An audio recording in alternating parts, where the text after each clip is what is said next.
ایسا کرنے سے اس کے بازو میں تکلیف اٹھی جسے وہ نظر انداز کر گیا۔ احتیاط سے اسے بیڈ پر لٹاتے اپنی شرٹ اتار کر پھینکی اور بیڈ پر لیٹتے اسے اپنی طرف کھینچا تھا۔ وہ سیدھا اس کے سینے پر آ گری۔ سچ شکر کی چوٹ بائیں بازو پر تھی، اگر تھوڑی دیر اور تو مجھے نظر نہ آتی تو خدا قسم آج میری سانسیں یہیں تھم جاتی۔ اسے باہوں میں بھیجتے اس کے کان میں سرگوشی کی، وہ کسمس آئی لیکن اس کی خوشبو محسوس کرتے دوبارہ اس کے سینے میں منہ دیتی سو گئی۔ وہ اس کی حرکت پر مسکرائے اور اپنا حسار تنگ کرتے آنے والے کل سے انجان سکون سے آنکھیں موند کیا۔ تو مطلب ریشما بائی بھی ان سب میں شامل ہے؟ وہ باسط کی بات سن کر بولی، ٹھیک ہے، نظر رکھو، اس بار جب بھی وہ لڑکیوں کو بھیجا جائے گا تو ہم لوگ اپنا دوسرا وار کریں گے۔ امید ہے اس بار ہم لوگ خالی ہاتھ نہیں لوٹیں گے۔ ایک ایک چیز کی خبر رکھو، کچھ بھی ہماری نظروں سے اوجھل نہ ہو۔ ایک دو باتیں اور اسے بتاتی وہ عمر کے وارڈ کی طرف بڑھی تھی۔ اس نے آہستہ سے دروازہ کھولا۔ سامنے ہی وہ ہاسپٹل کے بیڈ پر ٹانگے لٹکائے زمین کو گھور رہا تھا۔ کافی دنوں سے اسے میڈیسنز اور انجیکشنز دیے جا رہے تھے۔ اس کی حالت قدرے بہتر تھی، اس لیے وہ آج اس سے بات کرنے آئی تھی۔ اس کے پہلے بھی کچھ سیشنز اس کے ساتھ ہو چکے تھے۔ اس نے آہٹ پر بھی سر نہیں اٹھایا۔ اینا آہستہ سے چلتی بیڈ کے سامنے رکھی چیئر پر بیٹھ گئی۔ کمرے میں گہری خاموشی تھی۔ کچھ دیر بعد وہ بولی، کیا دیکھ رہے ہو؟ وہ چونکا جیسے گہری نیند سے جاگا ہو، نہ سمجھی سے اینا کو دیکھا۔ کیا دیکھ رہے ہو؟ وہ پھر سے بولی تو اسے نفی میں سر ہلایا۔ سلمہ یاد آتی ہے؟ اس نے پوچھنے کے ساتھ ہی اس کے چہرے کو دیکھا جہاں کرب اور اذیت درائی تھی۔ وہ بھولتی کب ہے جو یاد ہے؟ وہ دھیرے سے بولا، اس کی آواز میں دنیا جہان کی معصومیت اور تکلیف تھی۔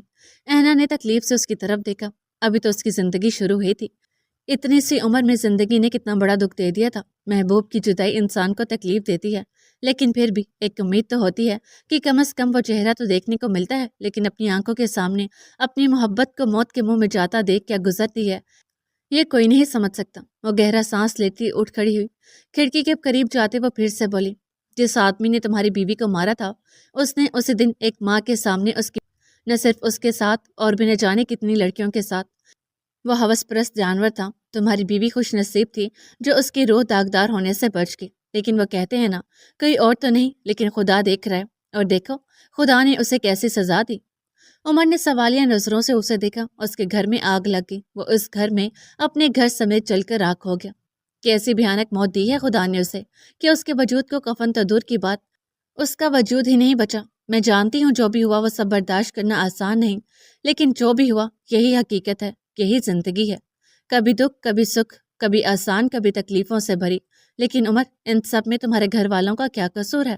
انہوں نے اپنی بیٹی جیسی بہو کو کھو دیا اور تم ان کا بیٹا بھی چھین رہے ہو۔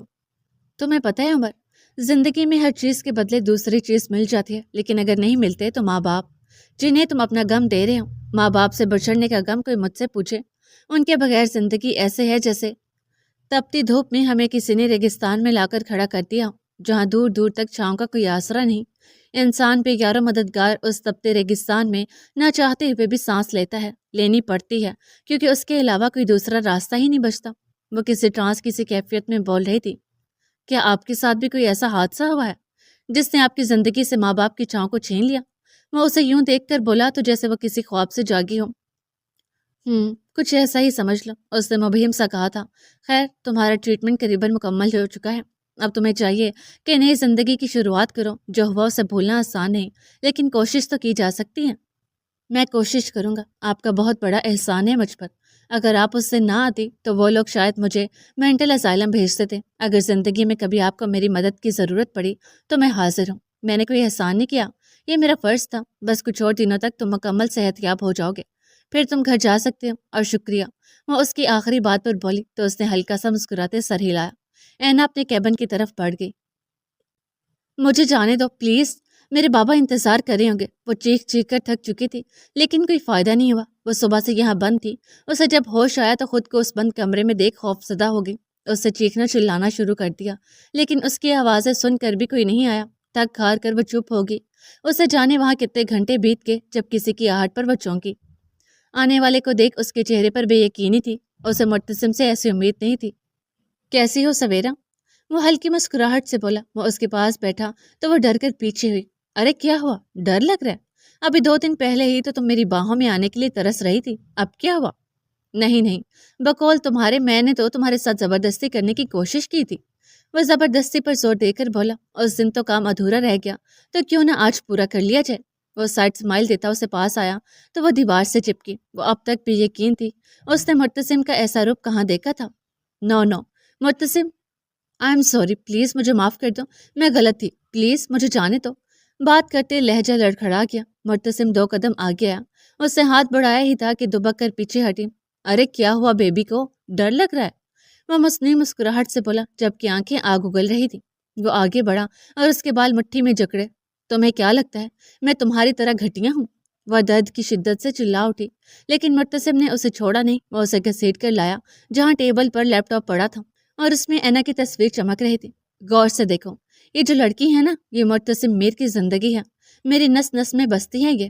تم نے جو میرے ساتھ کیا میں تمہیں بخش دیتا، لیکن تمہاری وجہ سے میری زندگی کی آنکھوں سے جو موتی بے مول ہوئے اس پر تمہیں نہیں بخش سکتا۔ بے فکر رہو، تمہارے جیسا گھٹیا نہیں ہو جو کسی کی عزت سے کھیلے۔ تم لڑکیاں سمجھتی ہو صرف تم لوگوں کی ہی عزت ہے، ہم لڑکے تو بس لٹیرے ہیں۔ وہ تنزیہ بولا تو وہ شرمندگی سے کچھ بول نہ پائے۔ سزا تو تمہیں ملے گی۔ اس نے فون نکالا اور ایک ویڈیو پلے کیا اور فون اس کی طرف بڑھا۔ یہ اس ہوٹل روم کی ویڈیو تھی۔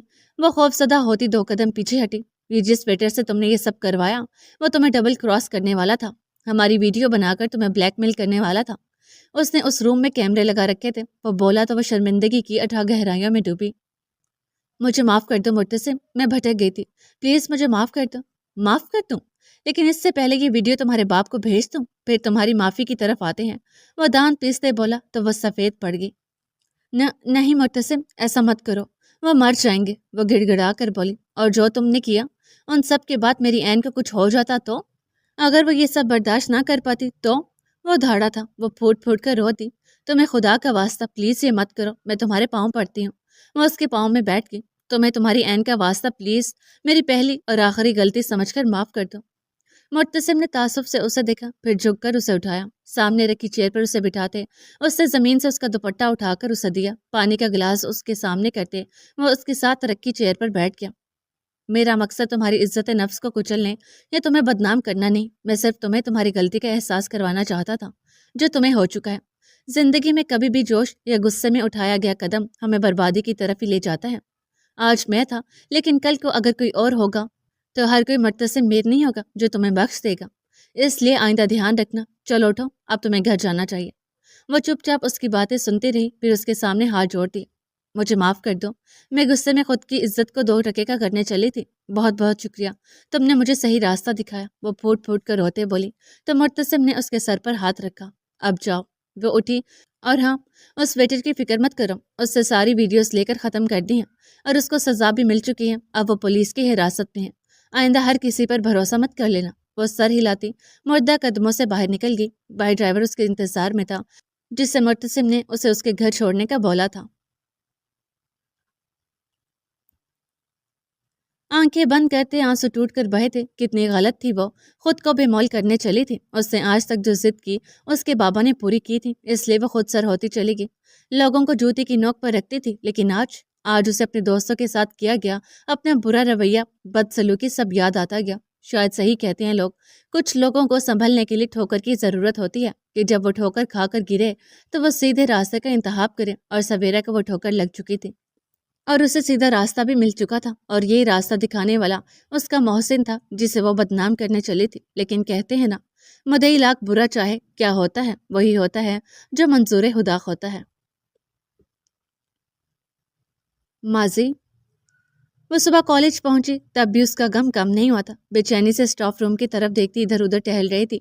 ابھی کلاسز شروع ہونے میں وقت تھا، عالم کا ڈپارٹمنٹ الگ تھا، اس لیے وہ چلا گیا تھا، جبکہ اس نے انوشے کو بھی اپنے ساتھ یہاں کھڑا کر رکھا تھا۔ تو کرنا کیا چاہ رہی آخر؟